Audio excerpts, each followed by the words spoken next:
ಇನ್ನು ಪಟ್ಟಣ ಪಂಚಾಯಿತಿ ಎಲೆಕ್ಷನ್ ಸಂದರ್ಭದಲ್ಲಿ ವೋಟ್ ಗೋಲ್ಮಾಲ್ ಆಗಿರೋದು ಬೆಳಕಿಗೆ ಬರ್ತಾ ಇದೆ. ಒಬ್ಬ ಯುವಕನ ವೋಟ್ ಪೋಲ್ ಆಗಿದೆ, ಮತ್ತೊಬ್ಬ ನಕಲಿ ವೋಟರ್ ಲಾಕ್ ಆಗಿದ್ದಾನೆ ಅಂದ್ರೆ ಸಿಗಾಕೊಂಡಿದ್ದಾನೆ. ಬಾಶೆಟ್ಟಹಳ್ಳಿ ಪಟ್ಟಣ ಪಂಚಾಯಿತಿ ಎಲೆಕ್ಷನ್ ನಲ್ಲಿ ಅಕ್ರಮ ಆಗಿರೋದು ಬೆಳಕಿಗೆ ಬರ್ತಾ ಇದೆ. ಬೆಂಗಳೂರು ಗ್ರಾಮಾಂತರ ದೊಡ್ಡಬಳ್ಳಾಪುರ ತಾಲೂಕಿನ ಬಾಶೆಟ್ಟಹಳ್ಳಿ ಅಂತ ಇಲ್ಲಿ 17ನೇ ಮತಗಟ್ಟೆಯಲ್ಲಿ ನಕಲಿ ಮತದಾನದ ಆರೋಪ ಕೇಳಿ ಬಂದಿದೆ. ಮತದಾನಕ್ಕೂ ಮುನ್ನವೇ ಯುವಕನ ವೋಟ್ ಪೋಲ್ ಆಗಿದೆ. ಯುವಕನ ಹೆಸರಲ್ಲಿ ಅಂದ್ರೆ ಬೇರೆಯವ್ರು ಹಾಕೋಗ್ಬಿಟ್ಟಿದ್ದಾರೆ ಅಂತ.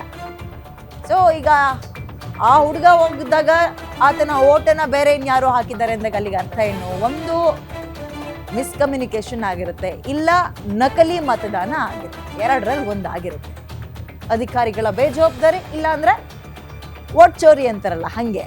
ತನ್ನ ಮತ ಬೇರೆಯವರು ಚಲಾವಣೆ ಮಾಡಿದಕ್ಕೆ ಪಾಪ ಹುಡುಗ ಗರಂ ಆಗಿದ್ದಾನೆ. ಈತ ಬೇಗೂರಿನಿಂದ ಬಂದಿದ್ದ ಆತ, ಒಬ್ಬ ನಕಲಿ ಮತದಾರ. ಬೇರೊಬ್ಬ, ಇದು ಎರಡನೇ ಕೇಸು.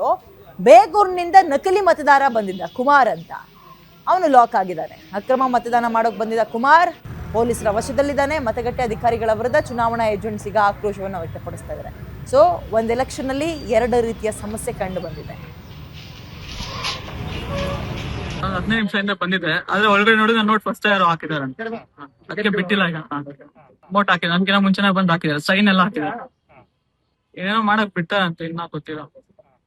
15 ನಿಮಿಷ ಆಯ್ತು, 17ನೇ ಬೂತಲ್ಲಿ ಗೊತ್ತಿಲ್ಲ. ಜಾಸ್ತಿ 17ನೇ ವಾರ್ಡ್ ಅಲ್ಲಿ ಜಾಸ್ತಿ ಒಳಗಡೆ ಹೋದ್ಮೇಲೆ ಅಲ್ಲ ಅದೇ ಟಿಕ್ ಹಾಕೊಂಡಿದಾರೆ, ಟಿಕ್ ಹಾಕಿದಾರೆ.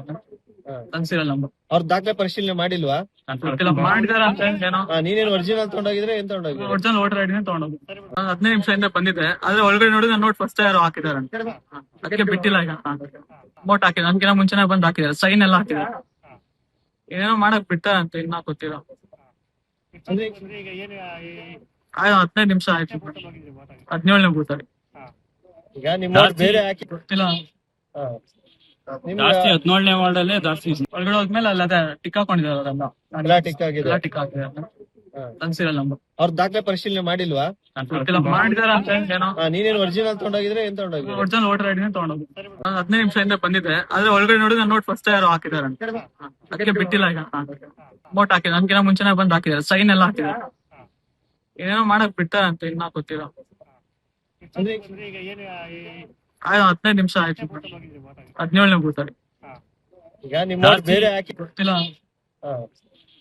ಜಾಸ್ತಿ 17ನೇ ವಾರ್ಡ್ ಅಲ್ಲಿ ಜಾಸ್ತಿ ಒಳಗಡೆ ಹೋದ್ಮೇಲೆ ಅಲ್ಲ ಅದೇ ಟಿಕ್ ಹಾಕೊಂಡಿದಾರೆ, ಟಿಕ್ ಹಾಕಿದಾರೆ. ಅನ್ಸಿರಲ್ಲ ನಂಬರ್. ಅವ್ರ ದಾಖಲೆ ಪರಿಶೀಲನೆ ಮಾಡಿಲ್ವಾ?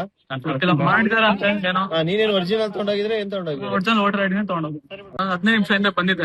ಔಟರ್ಸ್ ತುಂಬಾ ಇದಾರೆ, ಐಡೆಂಟಿಫೈ ಮಾಡಕ್ ಆಗ್ತಾ ಇಲ್ಲ ಯಾರಿಗೂನು. ಇವರೇ ವೋಟರ್ಸ್ ಅಂತ ಐಡೆಂಟಿಫೈ ಮಾಡಕ್ ಆಗ್ತಾ ಇಲ್ಲ, ಹಿಂದಿಯವರು ತುಂಬಾ ಇರೋದ್ರಿಂದ. ಅದ್ರಿಂದ ಯಾರು ಬೇಕಾದ್ರೂ ಬಂದು ವೋಟ್ ಹಾಕ್ ಹೋಗ್ತಾ ಇದ್ದಾರೆ. ಇದು ಬರೀ 17ನೇ ವಾರ್ಡ್ ಅಲ್ಲಿ ನಡೀತಾ ಇದೆ. ಏನಾಗ್ತಾ ಇದೆ ಅಂತ ತನಿಖೆ ನಡಿಬೇಕು. ಯಾಕಂದ್ರೆ ತುಂಬಾ ಇದು ಒಂದು ನಮಗ್ ಸಿಕ್ಕಿದೆ, ಬಟ್ ಇದೇ ತರ ಮುಂಚೆ ಯಾವ್ದು ನಡೆದಿದೆ ಅನ್ನೋ ನಮ್ಗೆ ಗೊತ್ತಾಗ್ತಾ ಇಲ್ಲ. ಒಬ್ರು ವಶಕ್ಕೆ ತಗೊಂಡಿದ್ದಾರೆ, ಇದು ಎರಡನೇದು. ಆ ತರ ಎಕ್ಸಾಂಪಲ್ ನೀವೇ ಕೊಡ್ತಾ ಇದೀರಾ, ಒಂದ್ ತಗೊಂಡಿದ್ದಾರೆ ಅಂತ, ಇದು ಎರಡನೇದು. ಇದೇ ತರ ಮುಂಚೆ ಎಷ್ಟು ನಡೆದಿದೆ ತನಿಖೆ ಆಗ್ಲೇಬೇಕು. ಇದು ಇನ್ನೊಂದ್ಸತಿ ನಾವು ಇದನ್ನ ಫಸ್ಟ್ ಇಂದ ಮಾಡ್ಲೇಬೇಕು ಅಂತ ನಾನ್ ಕೇಳ್ಕೊಂತೀನಿ. ವೋಟರ್ ಐಡಿ ಏನು ಅಂತ ಗೊತ್ತಾಗ್ತಾ ಇಲ್ಲ ಸರ್. ಇಲ್ಲ ಅಧಿಕಾರಿಗಳು ಏನಾದ್ರು ಇದ್ ಮಾಡ್ತಾ ಇದಾರಾ, ಇಲ್ಲ ಒಳಗಡೆ ಕೂತಿರೋ ಏಜೆಂಟ್ಗಳು ಯಾರ ಪರವಾಗಿ ಇದ್ ಮಾಡ್ತಾ ಇದಾರೆ ಅಧಿಕಾರಿಗಳು ಅನ್ನೋದು ಗೊತ್ತಾಗ್ತಾ ಇಲ್ಲ. ಇದ್ರಿಂದ ಇದು 17ನೇ ಬೂತ್ ಮಾತ್ರ ಫಸ್ಟ್ ಇಂದ ಮಾಡಿದ್ರೆ ಇದು ಸರಿ ಹೋಗುತ್ತೆ ಸರ್. ಇಲ್ಲ ಅಂದ್ರೆ ಇದೇ ತರ ಎಷ್ಟಾಗಿದೆ ಅನ್ನೋದು ಗೊತ್ತಾಗಲ್ಲ. ಇವ್ರು ಹೇಳ್ತಾ ಇದಾರೆ ಒಂದು ಮಾತ್ರ ಸಿಕ್ಕಾಕೊಂಡಿದ್ದೆ, ಕೌಂಟರ್ ಅಪ್ಲಿಕೇಶನ್ ಇರುತ್ತೆ, ಅವ್ರು ವೋಟ್ ಹಾಕ್ಬೋದು, ಮತ್ತೆ ಅವಕಾಶ ಕೊಡ್ತೀವಿ ಅಂತ. ಬಟ್ ಇದಕ್ಕೂ ಮುಂಚೆ ಆಗಿರೋದು ಯಾರು ಕೊಡ್ತಾರೆ ಸರ್ ಅವಕಾಶ? ಗೊತ್ತಿಲ್ಲದೆ ಆಗಿರೋದು ಯಾರು ಕೊಡ್ತಾರೆ ಅವಕಾಶ? ಔಟರ್ಸ್ ತುಂಬಾ ಇದಾರೆ, ಐಡೆಂಟಿಫೈ ಮಾಡಕ್ ಆಗ್ತಾ ಇಲ್ಲ ಯಾರಿಗೂನು. ಇವರೇ ವೋಟರ್ಸ್ ಅಂತ ಐಡೆಂಟಿಫೈ ಮಾಡಕ್ ಆಗ್ತಾ ಇಲ್ಲ, ಹಿಂದಿಯವರು ತುಂಬಾ ಇರೋದ್ರಿಂದ. ಅದ್ರಿಂದ ಯಾರು ಬೇಕಾದ್ರೂ ಬಂದು ವೋಟ್ ಹಾಕ್ ಹೋಗ್ತಾ ಇದ್ದಾರೆ. ಇದು ಬರೀ 17ನೇ ವಾರ್ಡ್ ಅಲ್ಲಿ ನಡೀತಾ ಇದೆ. ಏನಾಗ್ತಾ ಇದೆ ಅಂತ ತನಿಖೆ ನಡಿಬೇಕು. ಯಾಕಂದ್ರೆ ತುಂಬಾ ಇದು ಒಂದು ನಮಗ್ ಸಿಕ್ಕಿದೆ, ಬಟ್ ಇದೇ ತರ ಮುಂಚೆ ಯಾವ್ದು ನಡೆದಿದೆ ಅನ್ನೋ ನಮ್ಗೆ ಗೊತ್ತಾಗ್ತಾ ಇಲ್ಲ. ಒಬ್ರು ವಶಕ್ಕೆ ತಗೊಂಡಿದ್ದಾರೆ, ಇದು ಎರಡನೇದು. ಆ ತರ ಎಕ್ಸಾಂಪಲ್ ನೀವೇ ಕೊಡ್ತಾ ಇದೀರಾ, ಒಂದ್ ತಗೊಂಡಿದ್ದಾರೆ ಅಂತ, ಇದು ಎರಡನೇದು. ಇದೇ ತರ ಮುಂಚೆ ಎಷ್ಟು ನಡೆದಿದೆ ತನಿಖೆ